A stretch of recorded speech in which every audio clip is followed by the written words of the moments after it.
त्याचं वारंवार माझ्याकडे बघणं मला आवडत होतं. मला जाणवत होतं की हा माझ्याकडे सारखं पाहत आहे. सुरुवातीला जरी मला आवडलं नव्हतं, पण आता मला ते आवडत होतं. रोज कॉलेज सुटल्यानंतर तो माझी वाट पाहत थांबलेला असायचा. जवळपास 2 महिने असं चालू होतं आणि एक दिवस तो आला नाही. त्यावेळी मात्र माझी नजर त्याला शोधू लागली. आता सोबतच्या मैत्रिणींनाही माहीत होतं. त्याही मला चिडवू लागल्या. त्या रात्री मला झोप लागली नाही. त्याचं नाव गाव काहीच मला माहीत नव्हतं. दुसऱ्या दिवशी तो आला होता. त्याने माझ्या हातात एक चिठ्ठी दिली आणि म्हणाला, घरी जाऊन वाच. थोडंसं घाबरतच मी चिठ्ठी घेऊन बॅगेमध्ये ठेवली. पोटात गोळा आला होता. त्यातच मैत्रिणींचं मला चिडवणं, त्यामुळे माझ्या गाली लाली चढली. घरी जाऊन रात्रीच्या वेळी मी त्याची चिठ्ठी वाचली. त्याने लिहिले होते, मला तू आवडतेस, तुला भेटायचं आहे. उद्या कॉलेज सुटल्यावर कॉलेजमागील मंदिरात मला भेटण्यासाठी ये. मी तुझी वाट पाहील. दुसऱ्या दिवशी कॉलेज सुटल्यानंतर मी आणि सागर कॉलेजमागील मंदिरात भेटलो.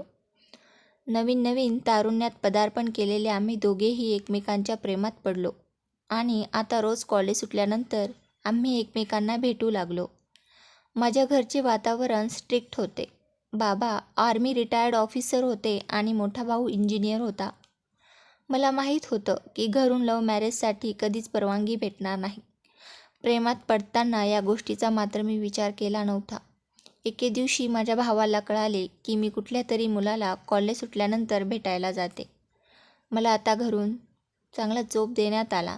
व्यवस्थित शिकायचं असेल तर शिक्षण कर, नाहीतर लग्न करून देऊ, असं माझा भाऊ मला बोलला. आईने मला खूप प्रेमाने समजून सांगितले.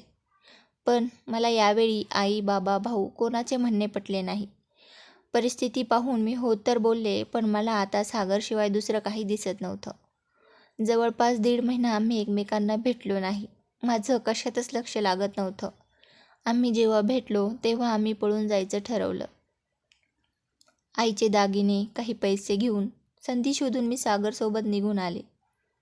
तो आधी मला मुंबईला घेऊन गेला आणि त्यानंतर हरियाणातील एका गावामध्ये. 8 दिवस आम्ही सोबत राहिलो. मी रोज लग्न करायचं म्हणून त्याच्या मागे लागलेली. आता 8 दिवसानंतर तो मला एका मित्राच्या घरी घेऊन गेला आणि म्हणाला की तो लग्नासाठी आपल्याला मदत करेल. मी तासाभरात बाहेर जाऊन येतो, काम आहे. बाहेर जाऊन येतो असं सांगून तो गेला आणि परत आलाच नाही. मी त्याची वाट पाहून कासावीस होत होते. रात्र झाली, तो काही आलाच नाही. दुसऱ्या दिवशी त्याच्या मित्राने माझ्याशी जबरदस्तीने लग्न केले. आता मी त्याच्या मित्राच्या घरात कैद होते. आता रडत बसण्यापलीकडे माझ्याकडे दुसरा पर्याय नव्हता. माझ्याजवळील दागिने, पैसे तो घेऊन गेला. मोबाईल त्याने आणू दिला नव्हता. रोज आई, बाबांचा आणि भावाचा चेहरा डोळ्यासमोर येत होता. त्याच्या डोळ्यात पाहताना मला कधीच वाटले नव्हते की तो असा वागेल. त्याच्याबद्दल मला तेवढेच माहीत होते जेवढे त्याने मला सांगितले होते. त्याने दिलेलं अटेन्शन मला आवडत होतं. त्याला मी प्रेम समजण्याची चुकी केली. मला आता पश्चाताप होत होता. आई-बाबांचे ऐकायला पाहिजे होते. त्यांची काय अवस्था झाली असेल याचा विचार करून मी रडत होते. आणि आता रोज एका चमत्काराची वाट पाहत आहे की आई-बाबा येतील आणि मला इथून घेऊन जातील. आता मी प्रतीक्षा करत आहे पिंजऱ्यातून सुटकेची.